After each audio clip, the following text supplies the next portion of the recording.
Hi again, everybody. Welcome back to Rental Revolution Academy. Today, we're going to talk about how to properly hold your instrument.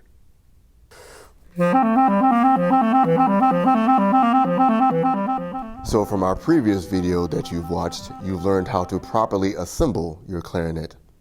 If not, I suggest you go back and watch that one first, just to make sure you do everything correctly.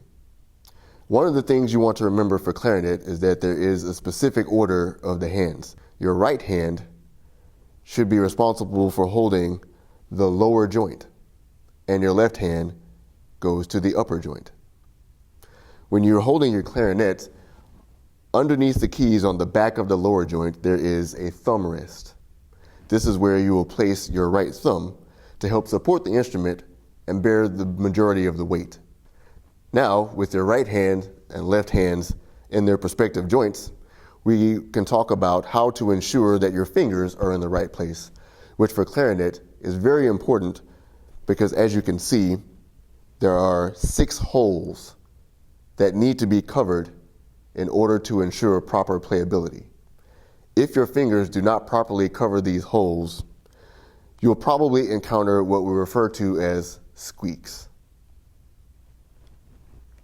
So with your right hand placed so that your right thumb is in the proper position on the thumb rest, you have 3 holes which are assigned to 3 fingers. Ensure that these fingers hover nicely around these 3 keys. They should never be too far away, as this will adversely affect the ergonomics of playing the instrument. Your pinky should live somewhere in the area of these 4 keys at the bottom. It should never drift, but remain close. With the upper joint, you also want to make sure there are 3 holes here at the top, and your 3 fingers are associated with these 3 holes. Your pinky is responsible for these 4 keys on the left side of the instrument. So hopefully this gives you somewhat of an understanding of the fingering system associated with this instrument.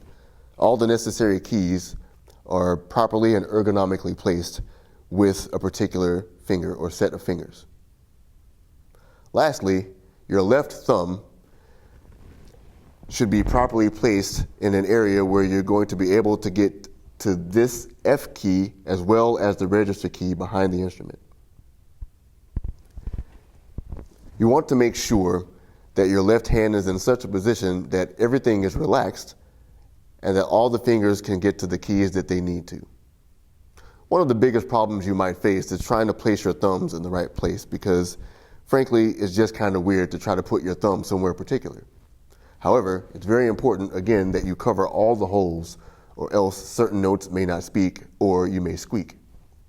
So while holding the instrument, if you can see with this top view of my hands, my left hand and right hand are both respectively very relaxed. Now while in this position, my left thumb lies neatly and relaxed right between this key and the register key, not really pressing either just yet. However, your thumb will be in this position so that when you need to get to either key, sometimes you'll need to play both, your thumb is in a great position to do so. So now that you've figured out where all of your fingers go, and this is great, there's one last trick that you should note. Your 2 index fingers on both hands are also responsible for some extra keys. If you'll notice, in the upper joint, you have these keys on the side. For now, there'll probably just be keys that exist, as you're learning the clarinet, you probably won't be playing repertoire that requires you to use these keys. However, while you're learning, you want to ensure proper hand position in your right hand to make sure you're not leaning or that your wrist is in an awkward position, causing you to lean on these keys. If while you're playing and you're leaning on these keys, certain notes may not speak or again you may squeak. Same with the left index finger. That finger is responsible not only for this key where it lies, but also must play these 2 keys at the top of the instrument. Sometimes individually, sometimes simultaneously. Well, hey, thanks everyone for watching our video. Good luck to you. And now back to practicing.